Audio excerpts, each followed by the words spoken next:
Hey, what's up guys? This is Matt from Big Plate TV and we are on site today at the Brewery LBK. I am joined here today by managing partner Mike Nghiem. Thanks for the introduction.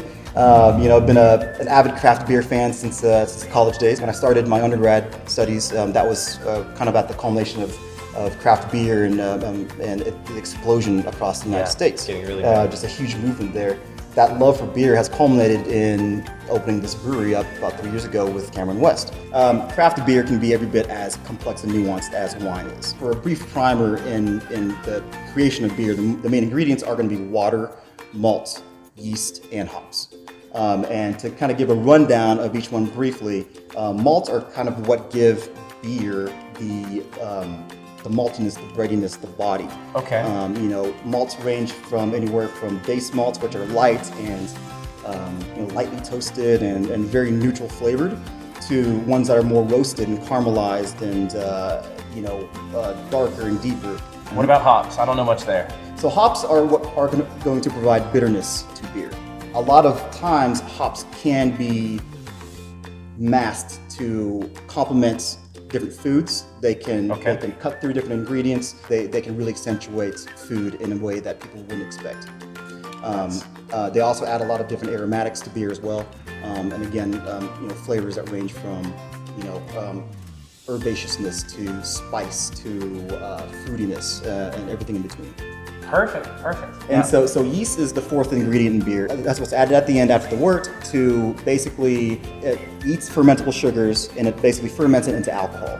But that can also add compounds to the beer that provide different flavors and different aromatics.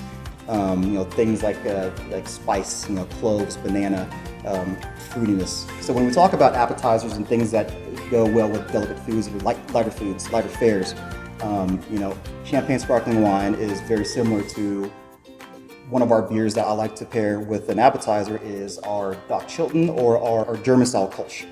Perfect. So those are very light beers. The Kolsch, for instance, is very neutral in flavor. It's very inoffensive. It's got a hint of toastiness, a hint of maltiness in it. Very light on the hops, very light on the bitterness, but it's also very highly effervescent and carbonated. And so that helps to really complement and kind of provide a really good start to a meal. So can you give me examples straight off of y'all's food menu that pair directly with some beers that you've got? Absolutely. So start with oysters. We do a lot of fresh oysters here that we fly in from around the world. One of the classic accompaniments to that, again, is sparkling wine. It complements it well without overpowering it. Perfect. Okay. And trying to balance, not overwhelm. 100%. And so that's where I think that Kolsch that we just spoke of is a perfect accompaniment. Nice. Another one's our Doc Chilton. So that's going to be a tart lemon ale. We really crank up the lemon and the citrus in that to really kind of provide a semblance of the popular Chilton cocktail that we have here in Lubbock. Yeah, play to the crowd. Absolutely. And so when you think of shellfish, that lemon quality, it helps to really provide that citrus that you would add to oysters. Yeah, awesome. Another one is our crab hush puppies. So when you think of fried foods, again, carbonation, effervescence, it helps cut fried food. Helps balance that quite a bit. That makes sense. And so again, I think that Doc Chilton that we have, again with that little squeeze of lemon, that addition of that complements crab and the sweetness of that very, very well. Nice, I love it. So how about entrees? Do we have any entrees that pair great? Definitely. Okay. If you're searing a lamb and if you're doing something that's got a deep sear on it and that's going to provide some caramelization and Maillard reaction, sure, then a darker beer that has some caramel notes to it or even some chocolate notes to it would really stand up to that. Complementing it? Complementing it, absolutely. Perfect. Okay. One beer that I really like to pair with things that it goes really well with a lot of different exotic ingredients is our Champorado Porter. It's one of my personal favorite beers. Okay. So it's a dark porter that is in the style of a Champorado, which is a classic Mexican drink. It was created by the Aztecs. It's a kind of a masa-based drink with chocolate and with orange zest and clove and vanilla.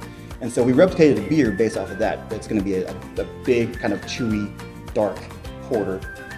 Whether we added vanilla and we added cinnamon and we added some orange zest to it. Nice. And so when you think about something like that, sounds like a meal in itself. It is indeed. So when you think about a beer like that, that goes well with things that are braised or stewed, right? You can even add that to your braising liquid. If you're braising a short rib, for instance, the sweetness in that beer, during a braise, it'll kind of act as the sugars to kind of provide a little sweetness to the braise.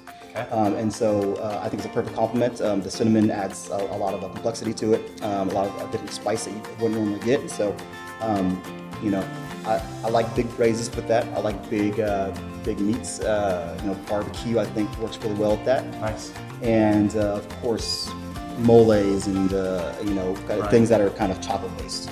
Sounds like a perfect pair. With steaks, you can grill them, you can sear them, you can get a lot of good caramelization on it. You get a lot of salt and fat, and you can add sauces to it. You can do a million different things with it. Right. When you think about let's say a ribeye, for instance, that's highly marbled and has a lot of marbled content on it.